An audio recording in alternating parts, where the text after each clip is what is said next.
여러분 안녕하십니까? JTBC 8시 뉴스입니다. 병원에 불이 나 환자 수십 명이 대피하는 소동이 벌어졌습니다. 불을 지른 사람은 병원에 입원한 환자였는데요. 담배를 피우지 못하게 했다는 게 이유였습니다. 하원호 기자입니다. 오늘 새벽 전주의 한 병원. 창가로 나온 환자들이 수건을 흔들며 애타게 구조를 기다립니다. 병원에서는 검은 연기가 쉴 새 없이 뿜어져 나옵니다. 오늘 오전 2시쯤 이 병원 2층 간호사실에서 불이 났습니다. 불을 지른 사람은 병원에 입원한 49살 김모 씨. 간호사가 담배를 피우지 못하게 했다는 게 이유였습니다. 2층에서 담배를 피우려고 하니까 담배를 빼앗는 과정에서 간호사를 폭행하고 불을 지른 것입니다. 나흘 전 폐렴 증세로 병원에 입원한 김 씨는 이날 술을 마시고 소란을 피우다 간호사를 마구 폭행하기도 했습니다. 병원 3층과 4층 입원실에는 환자 27명이 있었고 이 가운데 7명은 연기를 마셔 다른 병원에서 치료를 받고 있습니다. 응급 환자들은 그 대학병원이나 예수병원 더 수용을 했고 다른 사람들은 집으로 피워져 쳤고 갈 수 있는 환자들은 아직 잘 정리가 됐어요. 자칫 대형 인명피해로 이어질 뻔했지만 침착한 대처가 피해를 줄였습니다. 경찰은 폭행과 방화 등의 혐의를 적용해 김 씨에 대한 구속영장을 신청할 예정입니다. JTBC 뉴스 하원호입니다. 디펜딩 챔피언인 전북현대가 출정식을 열고 K리그 3연패와 아시아 챔피언스리그 우승을 다짐했습니다. 축구팬 2천여 명이 모인 가운데 전북 도청에서 열린 출정식에서 전북현대는 김보경, 이종호, 로페즈 등 새로 이적한 선수와 신입 선수들을 팬들에게 소개했고 올 시즌에 입을 새 유니폼도 공개했습니다. 전북현대는 올해도 멋진 경기로 K리그 3연패와 아시아 챔피언스리그 우승에 도전하겠다며 팬들의 성원을 당부했습니다. 작년 이상으로 경기장 많이 찾아주시고 그런 열정을 보여주시면 우리 선수들이 반드시 좋은 성적으로 보답을 하겠습니다.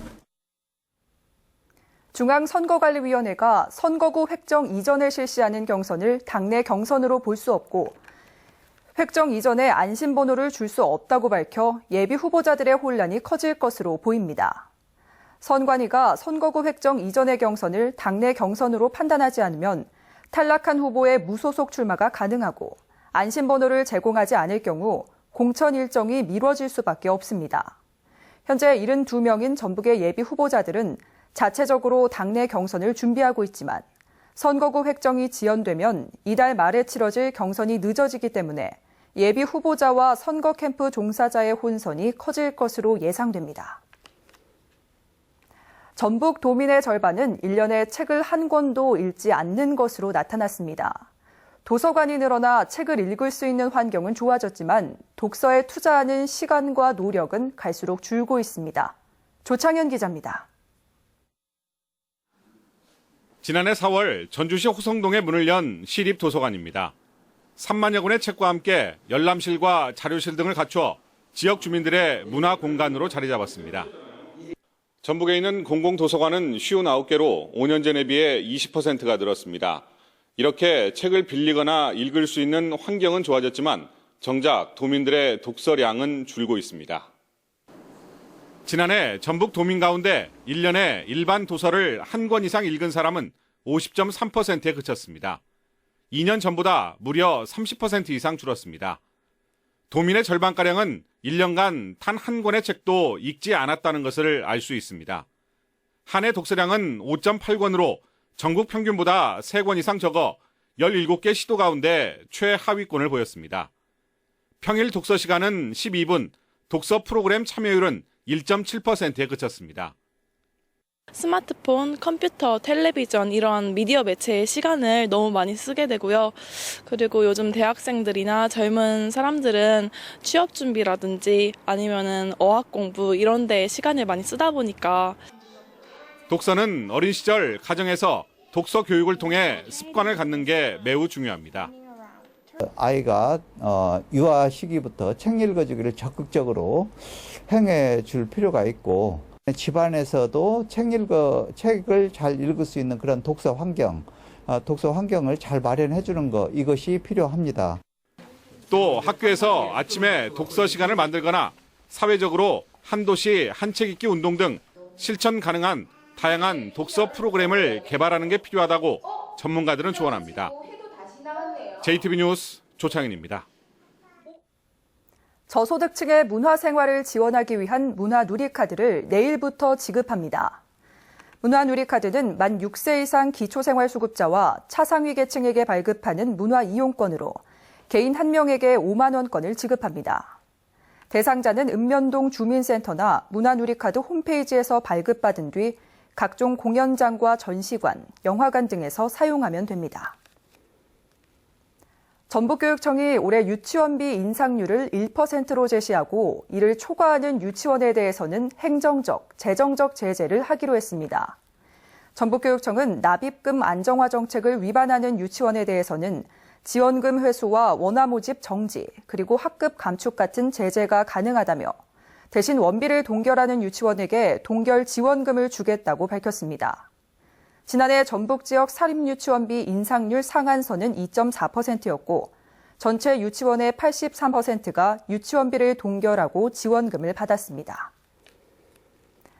우리 농업의 경쟁력을 끌어올리기 위해서는 첨단 기술을 접목해 농작물을 재배하는 이른바 스마트팜이 필요한데요. 보급률이 10%에 그쳐 지속적인 투자가 요구되고 있습니다. 보도에 정윤성 기자입니다.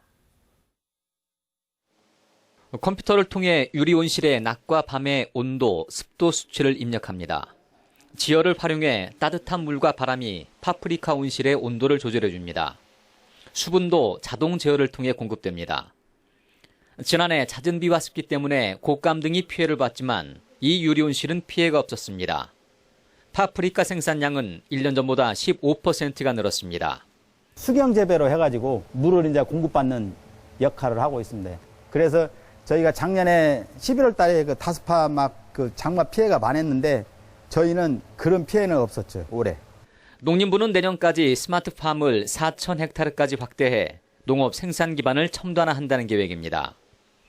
전북의 유리 온실과 비닐하우스 5,000헥타르 가운데 ICT 첨단 기술을 적용한 곳은 10% 남짓뿐입니다. 주로 파프리카와 장미를 재배하는 유리 온실에 집중돼 있습니다. 설치비가 많이 들어 소규모 농가들을 묶어 규모화시켜야 시설 투자가 가능합니다. 규모화가 되어 있는 농가가 이런 ICT를 적용을 하면 생산비 절감이랄지 또 충분하게 그 안전한 농산물을 소비자에게 공급할 수 있다고 생각을 합니다. 지구온난화 등으로 기상재해의 위험이 계속 커지고 있기 때문에 안전한 농업 환경을 위해선 스마트 농장에 대한 지속적인 투자가 뒤따라야 할 것으로 보입니다. JTB 뉴스 정윤성입니다. 전라북도 경제통상진흥원이 올해 78억 원을 들여 1,000개의 중소기업을 지원하기로 했습니다. 경제통상진흥원은 올해 중소기업 예산을 지난해보다 8억 원 늘려 창업과 경영 안정, 그리고 시장 개척과 마케팅 등을 지원하기로 했습니다. 또 인터넷 쇼핑몰인 JB 플라자를 통해 전북 농산물의 판로 개척을 강화하고 경영 안정자금의 지원 업종도 확대하기로 했습니다. 정부와 자치단체는 발암물질인 성면이 들어있는 슬레이트 지붕 철거 비용을 지원하고 있습니다. 하지만 지원 규모는 한정돼 있고 새 지붕을 설치하는 비용 부담 탓에 철거하지 못하는 경우가 많습니다. 권대성 기자입니다. 수십 년 된 슬레이트 지붕을 철거한 집입니다.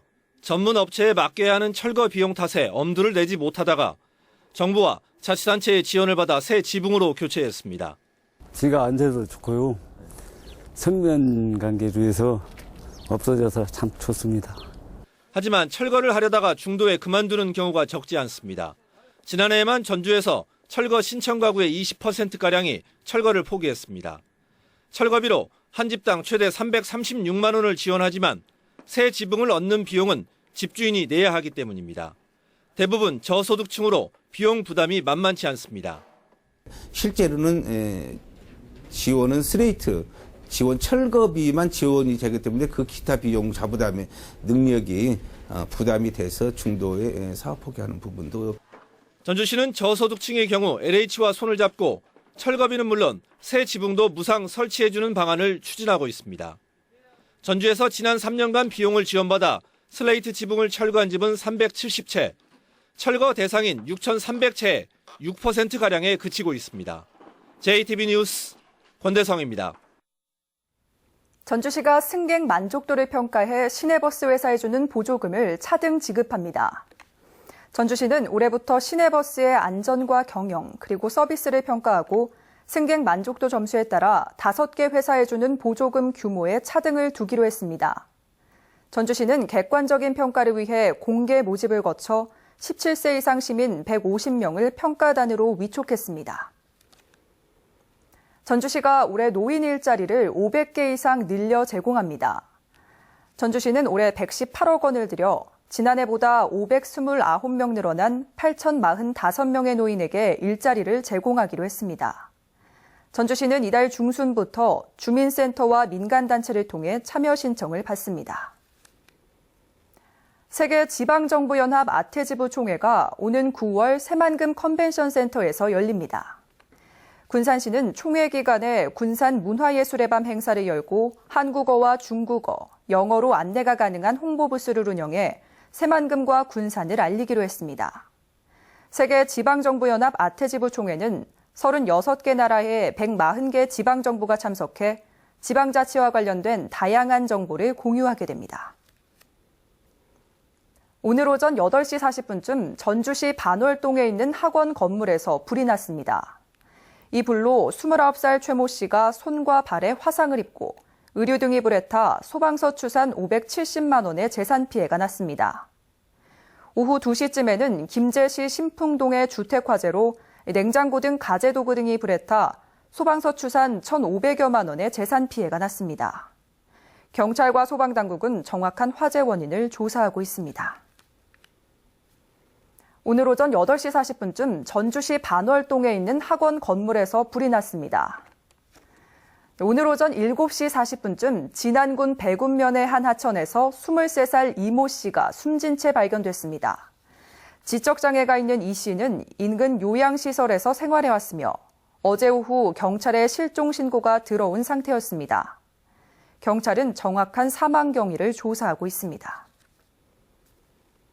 날씨입니다. 전북은 오늘 기온이 큰 폭으로 떨어지면서 하루 종일 추위가 이어졌습니다. 내일은 오후부터 눈이 내리겠고 한낮에도 영하권의 추위가 이어지겠습니다.